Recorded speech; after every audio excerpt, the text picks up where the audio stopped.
Have you ever been totally overwhelmed with life and then all of a sudden you have this intense urge to just clean? Well, it turns out that's not just about having a tidy house. It's actually a fascinating psychological response to chaos. So let's get into why we organize our homes to organize our minds. It's a super common experience, right? The world feels like it's spinning out of control, so you start scrubbing the floors or organizing a closet. This isn't random at all. It's actually your brain's really clever way of managing all that internal chaos by creating some external order. And this really gets to the heart of it.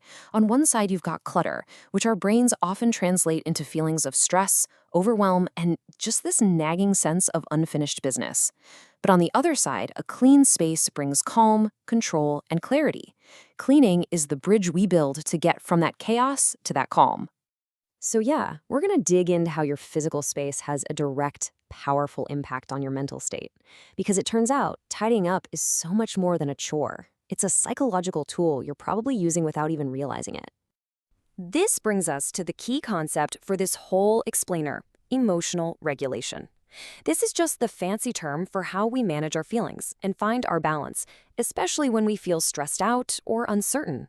And cleaning, as we're about to see, is a surprisingly effective, hands-on way to do exactly that. Okay, so how does scrubbing the kitchen counter actually help us regulate our emotions?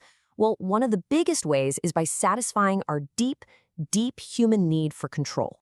I mean, think about it.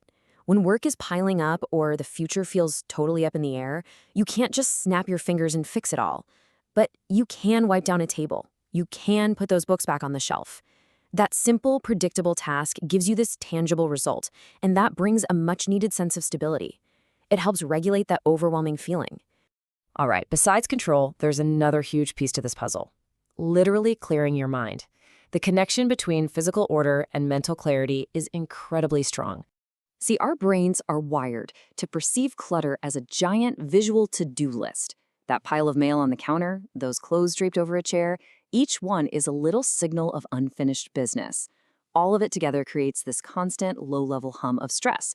So when you clean, you're not just moving stuff around, you're erasing that mental pressure. So here's kind of the play-by-play of what's happening in your brain. First, you see the clutter, and that triggers a little stress response. Then you start a simple, repetitive task, like vacuuming or washing dishes. That steady, predictable motion actually soothes your nervous system. And the result? You achieve real mental clarity. You're not just cleaning your room, you're literally calming your mind. But emotional regulation isn't just about getting rid of the bad feelings. It's also about creating good ones. And that is where the reward of order really comes into play. And this right here, this is a really big deal.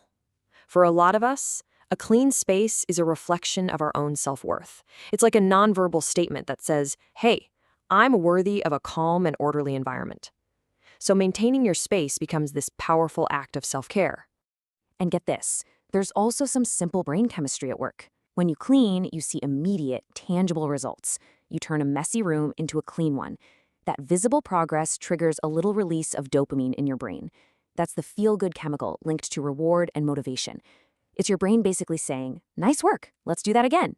So when we pull all these threads together, it becomes super clear that your urge to clean when you're stressed isn't just some weird quirk. It's actually a powerful and incredibly productive coping mechanism.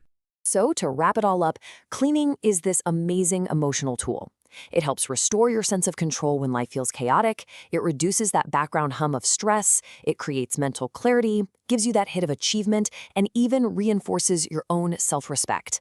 It's basically a full system reset, just hiding in plain sight as a simple chore.